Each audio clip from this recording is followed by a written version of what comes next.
Welcome to the Rim Break Rodeo. We hope this video helps. You begin by securing the core prerequisites: precise pencils, compass, scale, and set squares. Start immediately with a quick review of orthographic projection and the purpose of construction lines. Draw a block shape to practice front, top, and side views. Make sure construction and center lines are faint. Once done, check proportions with a scale, 1-1 or 1-2.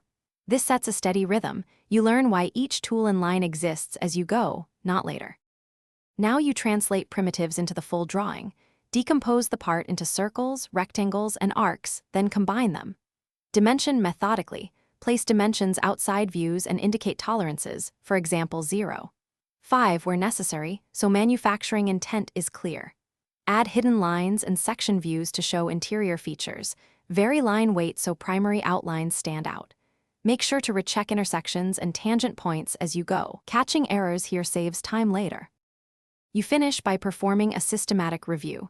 Verify alignment across views, confirm scale consistency, and ensure all tolerances and notes are present.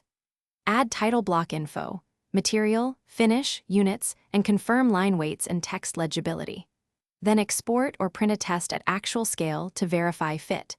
If something still looks off, isolate the problematic view, redraw only those critical lines, and compare to the reference. This targeted redraw fixes most issues with. Thanks for watching. Consider subscribing if we helped you.